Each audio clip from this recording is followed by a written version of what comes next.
শখের বয়সে টাকা থাকে না, টাকার বয়সে সময় থাকে না, সময় হওয়ার পর আবার সেই শখটাই থাকে না।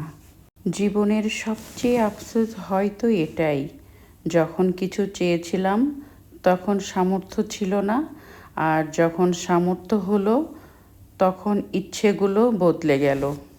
মানুষ সারা জীবন ভবিষ্যতের জন্য বাঁচতে বাঁচতে একসময় বুঝতে পারে বেঁচে থাকার সময়টাই আস্তে আস্তে ফুরিয়ে গেছে। জীবন বড়ই বৈচিত্র্যময়। কিপটামি করি না, হিসাবের মধ্যে চলার চেষ্টা করি, হাজবেন্ডের আয় বুঝে ব্যয় করি। দুবাই গোল্ডের দাম কমেছে, আর দোকানগুলোতে কাস্টমারের উপচে পড়া ভিড় দেখে মনে হবে কোনো মাছের বাজার এসেছি। আমি আজকে আমার পছন্দের জিনিসটা এখান থেকে কিনেছি, কত টাকা দিয়ে কিনেছি সব কিছুই আজকের ভিডিওতে শেয়ার করব। আসসালামু আলাইকুম, কেমন আছেন সবাই? কাছে বা দূরে যে যেখান থেকে আমার আজকের ভিডিওটা দেখছেন, আশা করছি আল্লাহর রহমতে সবাই ভালো আছেন, সুস্থ আছেন। আলহামদুলিল্লাহ, আমরাও ভালো আছি। নতুন দিনে নতুন একটা ব্লগ ভিডিও শেয়ার করতে যাচ্ছি। আশা করছি আমার আজকের ভিডিওটা আপনাদের কাছে বরাবরের মতোই ভালো লাগবে। আজকের ভিডিওটা শুরু করছি গোল্ড মার্কেট থেকে, আর আজকে 2 দিনের একটা ভিডিও আপনাদের সাথে শেয়ার করব।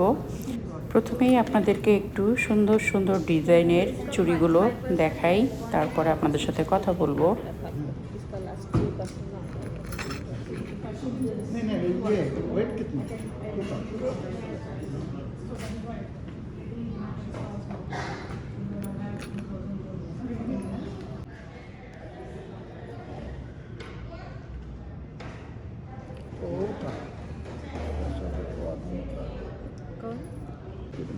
না, আমি কালকে তো অফিস আছে বুঝছেন না, আসলে আবার আমাকে পরশুদিন আসতে হবে। আপনার হাতে এরকম করে ইয়ে করে নিই যাতে। আপনাদের ভাইয়া আসার আগের দিন আমি মার্কেটে গিয়েছিলাম, আর আমার বেশ কয়েকটা চুড়ির ডিজাইন পছন্দ হয়েছিল। একটা তো আমি অর্ডার করে রেখে এসেছিলাম, আর কথা শুনে হয়তো বুঝতে পেরেছেন আমি বলেছিলাম আমাদের অফিস আসতে 2 দিন পরে আমাকে আসবো, তার আপনাদের ভাইয়া 2 দিন পরে আসতে চেয়েছিল, সেই জন্য ওইগুলো আমি আলাদাভাবে সেপারেটভাবে ওদেরকে রেখে দিতে বলেছিলাম, রেখে এসেছিলাম। আপনাদের ভাইয়া আসার পরে এই যে আমি বাজারে গিয়েছিলাম, তো আপনাদের ভাইয়াকে নিয়ে গিয়েছিলাম দেখানোর জন্য যে চলো আমি 4টা চুড়ি আমি খুব পছন্দ করেছি। আর অনেক আগের থেকেই আপনাদের ভাইয়া আমাকে বলছিল যে তোমার 4টা চুড়ি আমি কিনে দিব। তো আমার ঘরে অনেক ডিজাইনের চুড়ি আছে, তো তার ভিতর থেকে 4টা চুড়ি আছে আমার, যেই চুড়ি 2টো ফেটে গিয়েছে। তো ওইগুলোই আমি মেনলি চেঞ্জ করার জন্য অনেক দিন ধরে বলছিলাম। আর এখন যেহেতু দুবাইয়ের স্বর্ণের রেট একটু কম, ভাবলাম এখনই চেঞ্জ করব। তো বাজারেও গিয়েছিলাম, এই যে বাজারও করে নিয়ে এসেছি। আর আপনাদের ভাইয়া আমাকে 5-6 দিন আগে বলেছিল বেশি বাজার না করার জন্য, ও আসলে বাজার করবে। তো আমরা দুজন ও আসার পরের দিনই বাজারে গিয়েছিলাম। এই যে এখানে আছে মাছ আছে, মাংস আছে, মুরগি আছে, সব বাজার করে নিয়ে এসেছি। সাথে গোল্ডের দোকানেও গিয়েছিলাম, সেখান থেকে আবার আমি আমার পছন্দ করে রেখে আসা যেই চুড়িগুলো ছিল সেগুলো আমি নিয়ে এসেছি, সেগুলো আপনাদের সাথে অবশ্যই শেয়ার করব। অনেক রাত হয়ে গিয়েছিল, বাসায় আসতে আসতে প্রায় রাত 12টার মতো বেজে গিয়েছিল। তখন আর ক্যামেরাটা অন করিনি, বাজারগুলো গুছিয়ে নিয়ে তারপরের দিন সকাল থেকে আবার আপনাদের সাথে ব্লগটা শুরু করছি। দুবাইয়ের গোল্ড রেট হঠাৎ করেই কমে গিয়েছে। এখন স্বর্ণের বাজারে পরিস্থিতি দেখে মনে হবে স্বর্ণের দাম এত কমবে আগে তো ভাবিনি। স্বর্ণ এখন মাছের বাজারের মতো হয়ে গিয়েছে। 4-5 মাস আগেও স্বর্ণ কিনেছি 600 দেরহাম, 650 দেরহাম পর্যন্ত উঠে গিয়েছিল আর কি গ্রাম। এখন কমতে কমতে চলে এসেছে 465-80 এর ভিতরে আর কি, 500-র নিচে। যাই হোক, ভাবা যায় আগে যদি জানতাম তাহলে আরও অনেক বেশি বেশি গোল্ড কিনে রাখতাম, সেগুলো এখন এক্সচেঞ্জ করতাম, কারণ এক্সচেঞ্জ করলেও অনেক লাভ আছে। যারা গোল্ড কেনার কথা চিন্তা করছেন এই মুহূর্তে কিনে ফেলতে পারেন। গোল্ডের দাম কিন্তু আবারও বাড়বে শুনে আসলাম, যে কোনো সময় কিন্তু আবার অনেক বেশি বেড়ে যেতে পারে। যাদের কেনার শখ আছে আপনারা টুকটাক কিনে ফেলতে পারেন।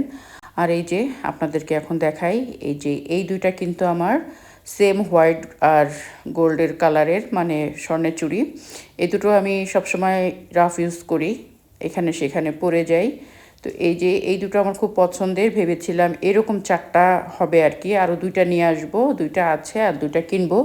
তো আপনাদের ভাইয়া বলল যে না, তুমি যেগুলো পছন্দ করে রেখে গিয়েছো ওই 4টাই নিয়ে নাও, 4টা নিলে দেখতে সুন্দর লাগে, পরলে ভালো লাগে। তো আপনাদের ভাইয়ার কথা শুনে আমি 4টাই নিয়ে চলে এসেছি। এখন আমি আপনাদেরকে দেখাই কোন 4টা চুড়ি নিয়ে এসেছি।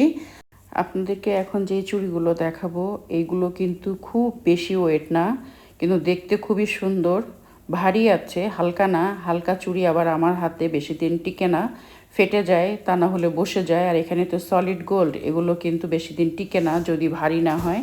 আমার এক একটা চুড়িতে আছে 1.5 ভরি করে, এখানে আছে 6 ভরি আর কি, 4টা চুড়িতে 6 ভরি ওজন আছে। এক একটা চুড়ির ওজন 14 গ্রাম 15 গ্রাম করে। আর আমি যে চুড়িগুলো এক্সচেঞ্জ করে আজকে যেগুলো দেখালাম সেগুলো নিয়ে এসেছি, এই 4টা চুড়ি এক্সচেঞ্জ করে আমি আজকে যেটা কিনেছি সেটা আপনাদের দেখালাম, ওটা নিয়ে এসেছি। আসলে অনেকে অনেক ধরনের কথা বলেন, আমি এত টাকা কোথায় পাই, এত গোল্ড কেন কিনি। আসলে আমি কখনো কিপটামি করি না, হিসাবের মধ্যে চলার চেষ্টা করি, হাজব্যান্ডের আয় বুঝেই আমি ব্যয় করি। আমি আননেসেসারি কোনো কিছুই কেনাকাটা করি না, যেটা প্রয়োজন সংসারের জন্য ঠিক সেটাই কিনি। আর আমি নিজে হুটহাট করে জামা কাপড় এটা সেটা কিনি না। যখন আমি যেটা কিনি সেটা হলো আমার শখের একটা জিনিস আছে, সেটা হচ্ছে গোল্ড। আমি যখনই কিনি, অল্প কিনি বেশি কিনি, গোল্ডই কিনি। আর আপনাদের ভাইয়াও আমাকে গোল্ডই কিনে দেয়। আমার যদি নিজের কোনো জিনিস এক্সচেঞ্জ করতে হয় তার ভিতরে সে আর কিছু দেয়, দিয়ে আমার একটা গোল্ডের জিনিস হয়। আর গোল্ড কিন্তু ভবিষ্যতের জন্য অনেক কাজে লাগে। যারা কখনো বিপদে পড়েননি তারা বুঝবেন না, আর যারা বিপদে পড়ে, বড় বড় মানুষের বড় বড় বিপদ থাকে, তখন কিন্তু এই গোল্ডগুলোই বিপদের বন্ধু হয়। অনেক আপুরাই বলবেন আপু তো গোল্ডের প্রাইসটা বললো না, আপু চুড়িগুলো কত দাম হয়েছে। হ্যাঁ, আমি এখন বলে দিচ্ছি। আমার চুড়িগুলো 30,000 দেরহাম দাম পড়েছে। আমার আগের চুড়িগুলোর দাম মানে হয়েছিল টোটাল 25,000 দেরহাম, আর বাকি 5,000 দেরহাম আপনাদের ভাইয়া ওর ভিতরে ভরে আমার এই চুড়িগুলো হয়েছে। টোটাল আমার চুড়ি 4টার দাম নিয়েছে 30,000 দেরহাম। ভিডিওর এই পর্যায়ে এসে সেই পুরাতন কথাটা নতুন করে মনে করিয়ে দিচ্ছি আমার প্রিয় প্রিয় আপুদের। যে সকল আপুরা এতক্ষণ ধৈর্য নিয়ে আমার ভিডিওটা দেখেছেন, মনে করে একটা লাইক দেননি। যদি ভিডিওটা কোনো রকম একটু ভালো লেগে থাকে প্লিজ একটা লাইক দিতে ভুল করবেন না। আর আপনি যদি আমার চ্যানেলে নতুন বন্ধু হয়ে থাকেন, আমার চ্যানেলটা সাবস্ক্রাইব করে আমার সাথে থেকে যেতে পারেন। আর আপনি যদি অলরেডি এই কাজটা করে থাকেন, আপনাকে অসংখ্য ধন্যবাদ। আর এই যে আগের দিন রাতে তো অনেক বাজার করে নিয়ে এসেছিলাম, পরের দিন সকাল থেকে কাজে নেমে পড়েছি। ঘর বাড়ি গুছানো তো প্রতিদিনের ব্যাপার, সেটা তো থাকেই। রান্নাবান্না আজকে ছিল না, কারণ আপনাদের ভাইয়া 2 দিন আগে এসেছিল, ওই দিন আমি অনেক রান্নাবান্না করেছিলাম, সেগুলোই আমাদের ফ্রিজে রয়ে গিয়েছে। তো যেদিন আর কি রান্নাবান্না থাকে না সেদিন আমি চেষ্টা করি অন্যান্য কাজগুলো করে নিতে। তো এই যে আমি আজকে একটু চারকোল তৈরি করব। চিকেনটা ঠিক ওইভাবেই কেটে নিয়েছি, আস্ত একটা চিকেন নিয়েছি, নিয়ে এটাকে আমি খুব সুন্দর করে একটু মানে প্রসেসিং করে নিচ্ছি। এটাকে এখন ম্যারিনেট করে আমি ফ্রিজে রেখে দেব, নর্মাল ফ্রিজে রেখে দেব। যখন খুশি তখনই আমি এটা কিন্তু মানে ভেজে খেতে পারবো, সেজন্য আমি প্রসেসিংটা করে রেখে দিচ্ছি। তার সাথে আরও বেশ কিছু চিকেনও নিয়েছি, সেটা আমি তান্দুরি চিকেন করব। আর এটাও আমি তান্দুরি মশলা দিয়েছি, আবার অন্যান্য মশলাও দিয়েছি, দিয়ে এইভাবে ম্যারিনেট করে রেখেছি। আর এগুলো 4 পিস করে নিয়েছি এক একটা চিকেন, আর এটা আস্ত নিয়েছি। এইভাবে ম্যারিনেট করে আমি সবসময় কিন্তু ফ্রিজের মধ্যে আমি রেখে দিই মুরগি। হুটহাট করে আমার অনেক কাজে লাগে এই মুরগিটা। যাই হোক, অনেকেই অনেক মানুষ আছেন সমালোচনা করেন আমাকে নিয়ে, আমাকে দেখলে অনেকের অনেক কথাই মনে এসে যায়। তাদের উদ্দেশ্যে আর কি বলবো, আমার বলার নেই। মানুষ আপনাকে নিয়ে সমালোচনা করবেই, আপনি ভালো থাকলেও করবে, খারাপ থাকলেও করবে। মানুষ কথায় কান্না দিয়ে নিজের ভালোর জন্য যা করা তাই আমাদের করা উচিত। আর আমি এত দামি দামি জিনিসপত্র, এত এক্সপেন্সিভ জিনিসপত্র কেনাকাটা করি সব আমার হাজব্যান্ডের টাকায় করি।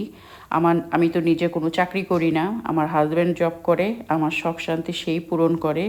আর একটা কথা মনে রাখবেন, হাজব্যান্ডের টাকায় আজে বাজে খরচ করে ফুটানি করার মতো মেয়ে আমি না। কারণ আমি জানি আমার হাজব্যান্ডের সৎ উপার্জনের প্রতিটি টাকা ভীষণ পরিশ্রম এবং কষ্টের।